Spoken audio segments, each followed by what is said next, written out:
At exactly 10:47 a.m., February 13th, 2025, in the Hart Senate Office Building, Linda McMahon sits before the Health, Education, Labor, and Pensions Committee. The former wrestling promoter adjusts her blazer as Senator Maggie Hassan leans forward, her voice cutting through the marble-walled chamber like a scalpel through silk. Mrs. McMahon, can you tell this committee what IDA stands for? Silence. The kind that makes C-SPAN producers hold their breath. McMahon's pause stretches into eternity. 3 seconds that feel like 3 hours. Well, I'm not sure I can tell you exactly what it stands for, except that it's the Programs for Disabled and Needs Students. 7 stories above, in her New York Attorney General's office, Letitia James pauses mid-signature on a legal brief. Her chief of staff has just handed her a tablet streaming the confirmation hearing live. She's watching a woman who cannot name the law that protects 7.5 million American children get ready to destroy it. And Letitia James has never backed down from a fight this important. The camera catches James's expression calm, measured, but with fire building behind her eyes, because when justice wears a woman's face, it remembers every child left behind. 3 hours later, at 2:15 p.m., McMahon exits the hearing room to scattered applause from Republican senators. She believes she's won. She doesn't know that her performance just lit a fuse that runs straight to the most formidable legal mind in New York. In the elevator to her office, James pulls out her phone and speed dials her disability rights unit. Rebecca, I need everything we have on IDEA enforcement in New York. And I mean everything. We're going to court. Because while McMahon spent years in a wrestling ring throwing fake punches, James spent decades in real courtrooms throwing real haymakers. And this fight isn't scripted. February 20th, 2025, 6:30 p.m. President Trump signs the papers that same evening. Linda McMahon is now the Secretary of Education, tasked with dismantling the very department she leads. But the real story is happening 250 miles north, where James is working late into the night, building a case that could stop an administration in its tracks. Her office looks like a war room. Law books stacked 3 feet high, federal statutes spread across every surface, and a whiteboard covered with a complex timeline showing exactly when and how the Trump administration plans to gut special education. The Individuals with Disabilities Education Act isn't just a law, she tells her team. It's a promise America made to its most vulnerable children. And some promises are too important to break. March 20th, 2025, 2:47 p.m. President Trump signs Executive Order 11412-1, returning education to the states. The order directs McMahon to begin immediate dissolution of the Department of Education, transferring IDA oversight to the Department of Health and Human Services, now run by Robert F. Kennedy Jr., a man who believes vaccines cause autism. The irony is so thick you could cut it with a subpoena. James watches the signing ceremony from her office, and she's not angry. She's something far more dangerous. She's prepared. March 21st, 2025, 9:00 a.m. United States District Court, Southern District of New York. James stands before Judge Catherine Polk Fela, holding a 127-page emergency complaint that took her team 48 hours to perfect. Behind her sit representatives from every major disability rights organization in America. In the gallery, parents whose children depend on IDEA protections, special education teachers, and advocacy groups that have waited decades for someone to draw this line in the sand. Your Honor, James begins, her voice steady as granite. Yesterday's executive order doesn't represent policy disagreement. It represents constitutional abandonment. She pauses, letting the weight of her words settle in the courtroom. The defendants seek to transfer oversight of special education to an agency run by a man who has spent years undermining the very scientific understanding that makes special education effective. This isn't bureaucratic reshuffling. This is deliberate sabotage. The federal prosecutor representing the administration shifts uncomfortably. He knows what's coming. Mrs. McMahon testified before Congress that she wasn't sure what IDA stands for. Now she wants to dismantle it. We're asking this court to prevent an unqualified official from destroying 50 years of civil rights progress. The courtroom is silent except for the soft click of journalists typing frantically. This isn't just a lawsuit, it's a constitutional moment. James walks to the podium, her every step deliberate. She's about to deliver what legal experts will later call one of the most important oral arguments in education law history. Your Honor, let me be precise about what's at stake. IDEA serves 7.5 million children with disabilities. Under the current framework, these children receive individualized education programs, due process protections, and the right to education in the least restrictive environment. She lifts a thick folder from her table. This folder contains letters from 847 New York families whose children depend on these protections.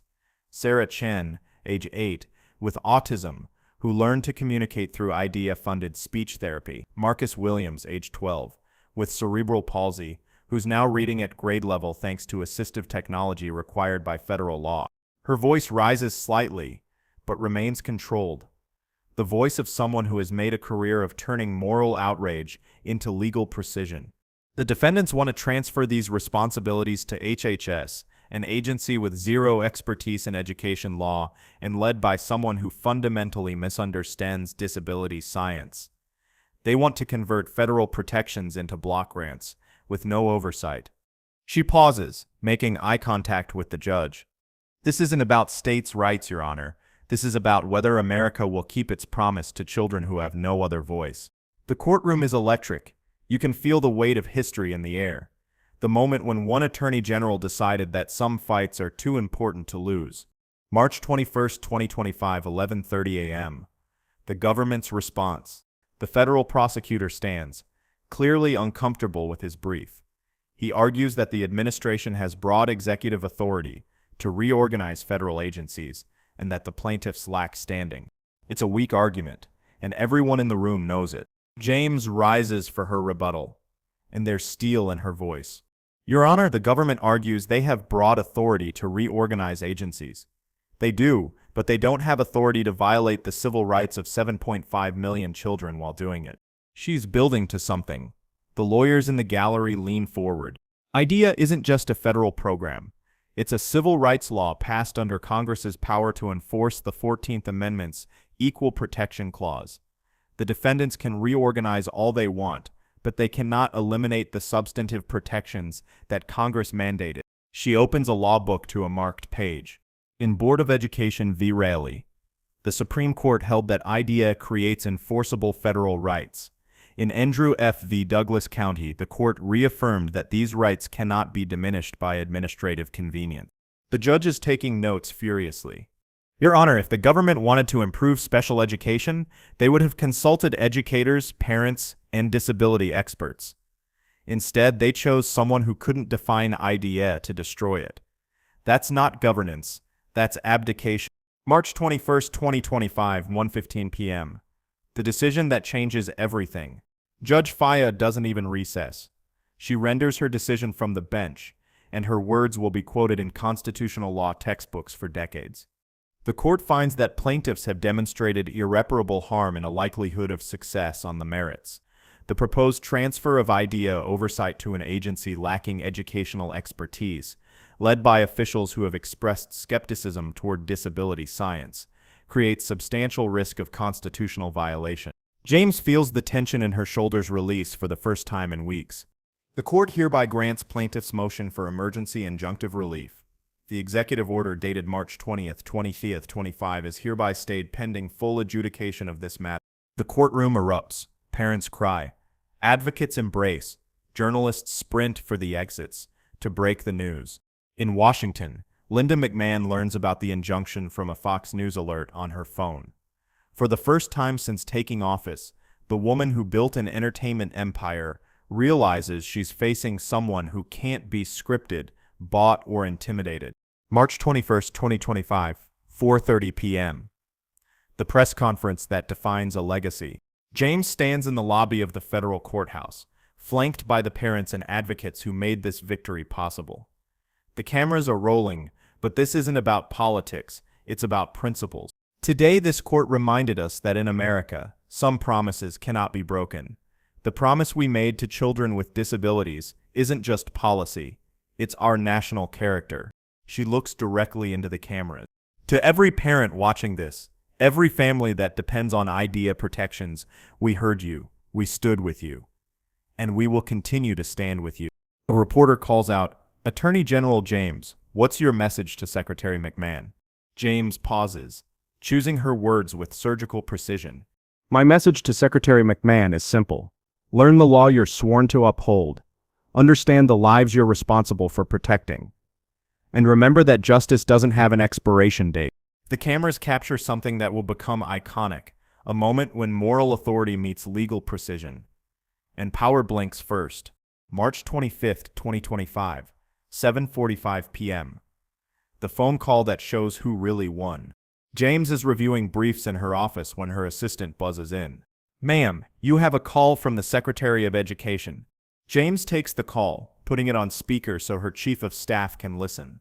Attorney General James, this is Linda McMahon. I think we should discuss a resolution to this litigation. There it is, the surrender disguised as diplomacy. Secretary McMahon, James replies, her voice professional but firm. I'm always open to ensuring compliance with federal law. What exactly are you proposing? Perhaps we could modify the implementation timeline. Give HHS more time to develop expertise before the transfer. Secretary McMahon, with respect, this isn't about timeline, it's about competency. IDA requires educational expertise, not medical expertise. It requires officials who understand the law, not officials who can't define it. The line goes quiet for a long moment. What would satisfy the state of New York?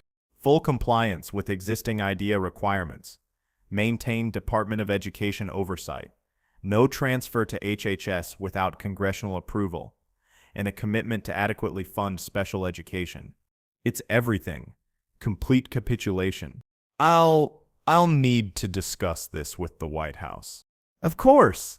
But Secretary McMahon, the injunction stands until we have that compliance. After hanging up, James allows herself one small smile. It's the smile of someone who just reminded Washington that the Constitution applies to everyone, even presidents who think they're above it. April 15th, 2025, 10 a.m. The settlement that changes everything. Back in the same federal courtroom, James stands before Judge File to formalize the settlement agreement. Behind her sits the largest gathering of disability advocates in New York history. Your Honor, the parties have reached a comprehensive settlement that ensures full protection of IDEA rights while allowing the federal government to pursue administrative efficiency through lawful means. The settlement requires the Department of Education to maintain all IDEA oversight, prohibits any transfer without congressional approval, and establishes an independent monitor to ensure compliance. It's everything James asked for, and most importantly, James continues, this settlement includes a commitment to increase IDA funding by 12% annually for the next 3 years, moving us closer to the full funding Congress originally promised. The courtroom erupts in applause. Judge Fela allows it to continue for a full minute before calling for order.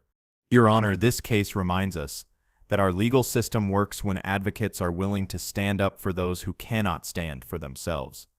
These children didn't ask to be born with disabilities, but they deserve every opportunity to reach their potential. The journalists in attendance know they're witnessing something historic. The moment one attorney general proved that moral courage and legal skill can still triumph over political power and constitutional indifference. April 15th, 2025, 2:00 p.m. The legacy that outlasts the victory. James walks out of the courthouse for the final time in this case. But she's not celebrating. She's already thinking about the next fight, the next challenge to constitutional government.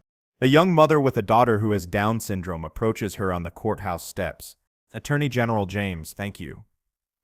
My daughter Emma is going to start kindergarten next year, and because of what you did, she'll have the same opportunities as every other child. James kneels down to Emma's eye level. Emma, you're going to do amazing things. And if anyone ever tells you that you can't, you tell them that Attorney General James says the law is on your side. The photo of that moment, James with Emma, both smiling, the courthouse steps behind them, becomes the defining image of her career. Because true justice isn't about winning cases. It's about ensuring that every child, regardless of ability, background, or circumstances, has the chance to write their own story of success. As James drives back to Albany, her phone buzzes with a text from her chief of staff. Ma'am, we're getting calls about the administration's new attack on voting rights. When you're ready, we have another fight to win. James smiles.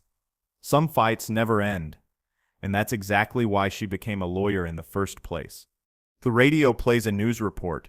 In a stunning defeat for the Trump administration, New York Attorney General Letitia James has secured comprehensive protections for students with disabilities, proving once again that constitutional government requires constitutional guardians. But James isn't listening to the news. She's thinking about Emma and Sarah Chen and Marcus Williams and the 7.5 million children who will grow up in an America where their rights matter more than political convenience. That's the true victory. Not the lawsuit, not the headlines, not the political points scored. The victory is measured in lives protected, futures secured, and the fundamental promise that in America, every child matters. Because when justice wears a woman's face, it remembers that the smallest voices often carry the most important messages. And Letitia James never stopped listening. The Constitution isn't just words on parchment. It's a living promise that requires living defenders. And sometimes, those defenders wear heels and carry briefcases. And they remind the powerful that in America, no one, absolutely no one, is above the law.